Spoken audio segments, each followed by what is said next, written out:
Hi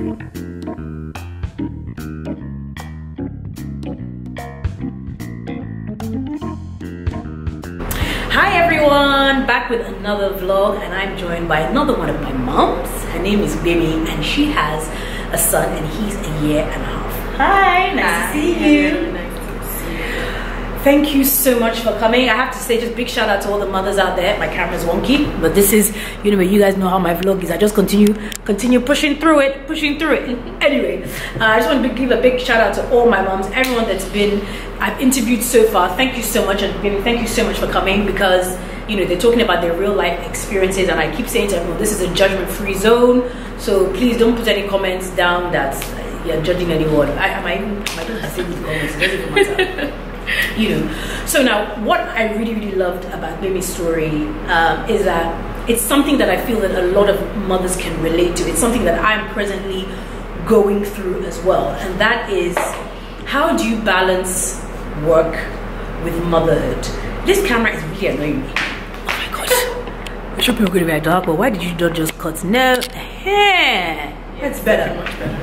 Okay, so how do you balance work and motherhood and having that guilt? And that's what I loved about her email. I mean, it was very in-depth, but it was just like, I felt like she was talking to me. I mean, she said that she's ambitious, and I just thought independent, all those things that you feel that you can lose yourself when you become a wife and a mother. So baby, can you share your story about when the guilt started, or talk about your job first, about before you lost your job beforehand? Talk a bit about that. So basically, I mean, I sort of moved back to Nigeria in 2010, and same. Oh really? Yeah, 2010. You see, so random.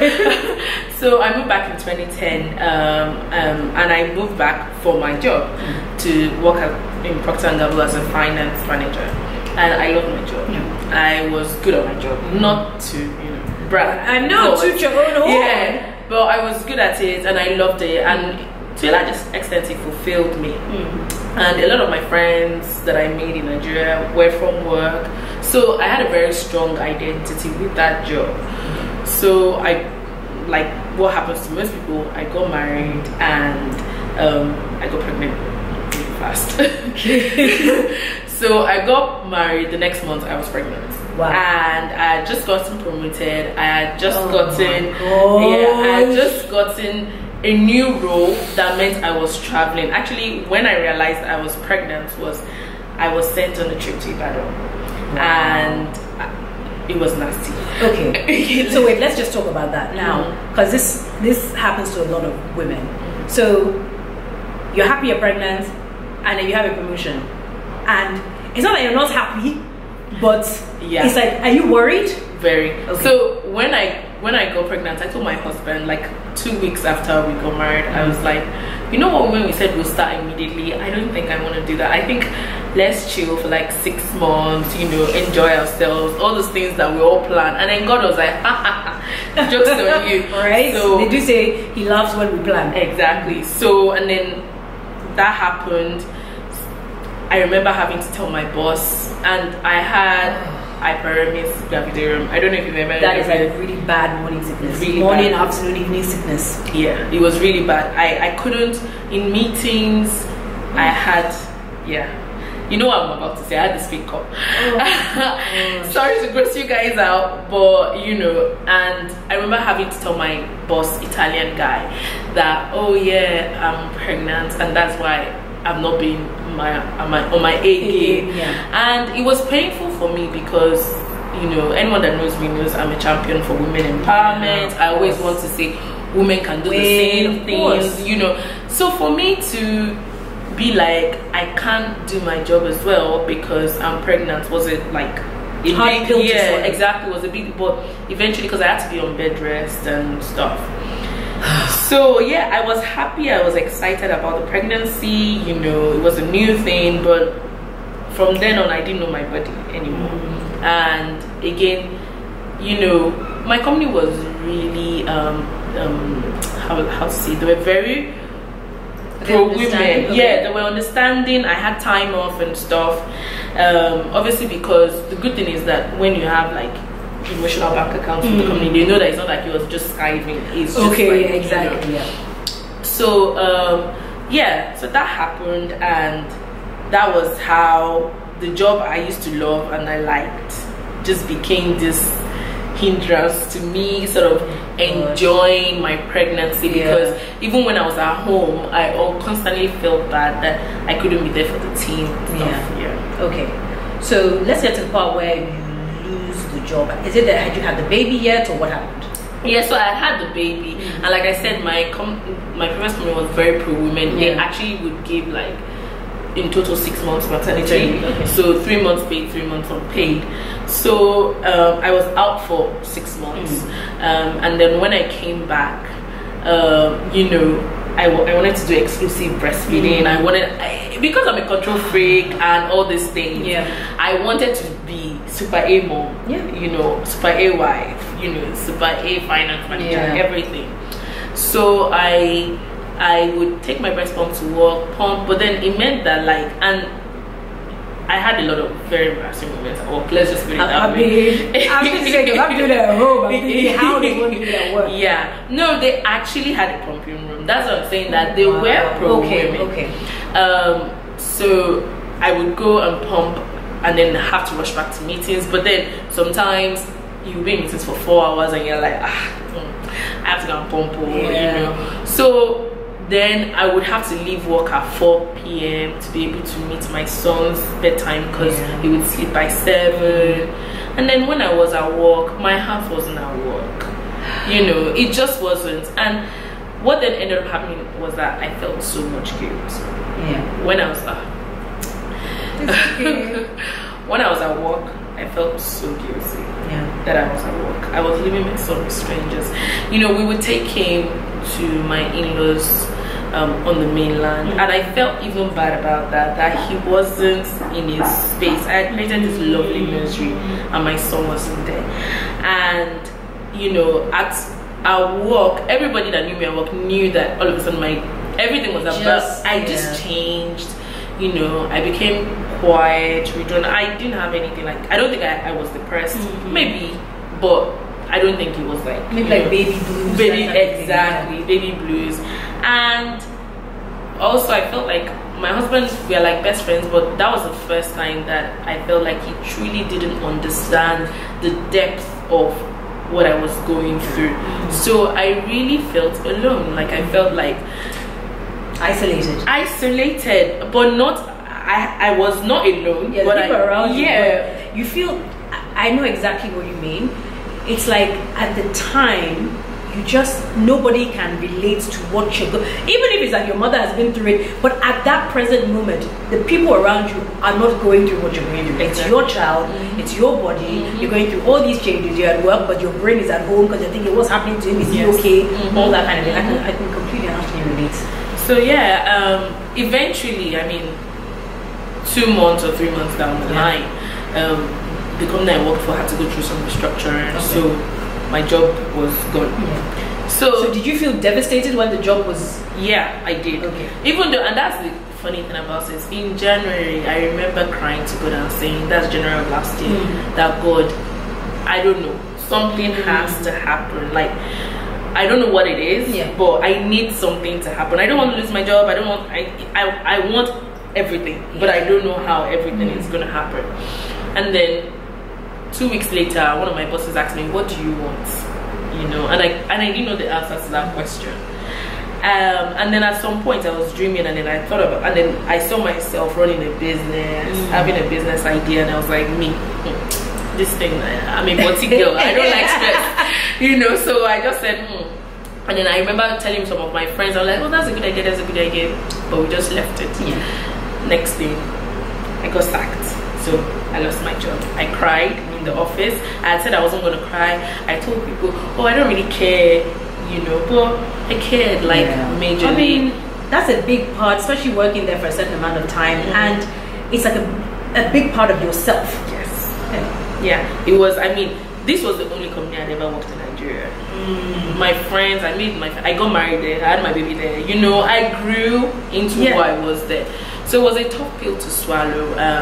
But you know, I remember when I had the dream about the business, I was like, look, I don't have money and I don't have time for this business, and I'm trying to make what is on my table work right now.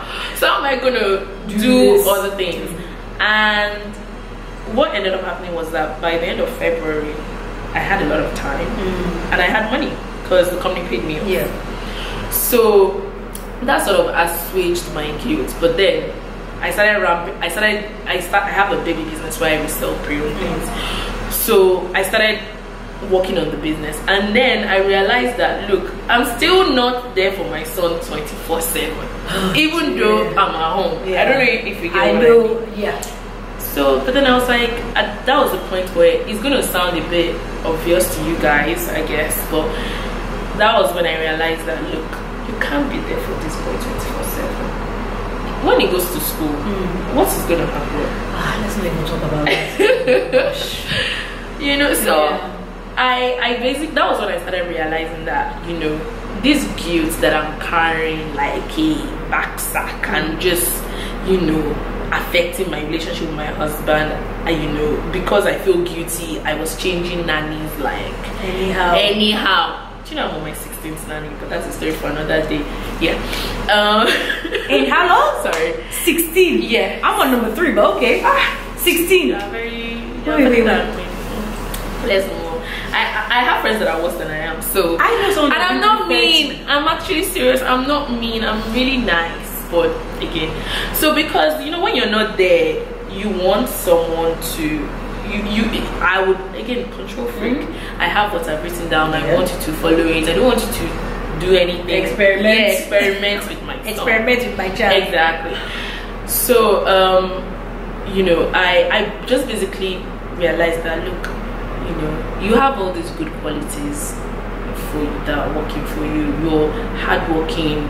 You know, your ambition is not a bad thing. Yeah, it's not a bad thing. It's a good thing. You know, and to a large extent, my husband helped me realize this thing, that, you know, your ambition is not a bad thing. You know, go for whatever it is. He'll be fine. You know, why do we pray? Why do we trust God if, you know, we're going to call into question the things he has laid into our heart? So if he has given you this business, you know, he's going to make a way. He's going to protect him, and, you know, just run with the dream and see where it goes to. And it's that, I said, it sounds so, like, you know, obvious thinking about it now, but at the time I just felt like, you know, he was everything. He was everything and nothing else mattered. But gradually, and he's still, I mean, it's an everyday thing. Yesterday I didn't pick him up early, and, you know, he was the last person in school, and I felt horrible, but homeboy didn't even care. He was you know, I think it's a gradual process of learning to let go of the reins bit by bit, and it's more to, I mean, of course, about the child, but it's also a lot of it just to do with you as a person. And, you know, at the moment now my son is 5 months old, and I am a control freak. I am like nobody. Like, I'm exhausted, he's still not sleeping during the night, I'm breastfeeding, but even just to do up a bottle, nobody, I'm the one that does the bottle. Because I know it's not your son, so you're not going to do the bottle, you're not going to be as hygienic with that bottle as I'm going to be. So then if the boy now gets sick or something, I'm always going to say it's because I didn't do it. Exactly. No, no matter how tired I am, I can just go do the bottle. It's not a big deal. I'm not going to be like, okay, call the nanny. No. So when it comes to feeding, till today, I'm the only one that does it. It will change because it is impossible. And like I was saying to Gbemi off camera, that in a couple of months I'm working, and it's a 3-month block, and it's like intense, and I don't know how I'm going to do it. You do it, don't worry. You know, so I do have to let go little by little. You know, it's a gradual process, and I think for us as moms, we shouldn't feel guilty about the things we want out of life, because our wants are related to, you know, the health and well-being of our kids. Because, you know, you're doing everything you're doing at the end of the day for them. So even if, like, you know, you feel like a bad mom, you know, you feel like, oh, you know, so person is giving their kids vegetables, you know, and their kids, if you see my son, and if he's here, you would have claimed it. it will scatter you. And sometimes I'm like, you know, I've even put it on Instagram before. Like there was a time my son started hitting me, and I felt like, what is it? Do I shout too much? Do I, you know, is it about me? And my husband has to. He's always on that like, stop. It's really not about you. Yourself up yeah, it's really not about. So I just think like moms, women, you know, need to win this guilt thing, and sometimes, you know, we are our own worst enemies. You know, we pile on too much, even when we don't say it. We pile on too much expectation on ourselves. You know, and it's okay. Like you can't be. I've agreed now. I can't be 100%. You see, like wait now. I've said that. Look, I can't slay here, slay here. So I will slay here, then move on to this one, then move on to that one. So don't put too much on your plate. Take it one day at a time, so that the guilt doesn't eat you up, and you can actually enjoy the journey of motherhood, because it's a journey. Yeah, exactly. Well, couldn't have said it better myself, and we've just come to a natural ending. Baby, thank you so much. It's been such a pleasure. And anyone that's watching, if you have any questions for her, you have any questions for me, I'll pass them on to her. My email is marcyoni@marcydolapo.com. And I will see you in my next video. Take care. Bye. See you guys. Bye.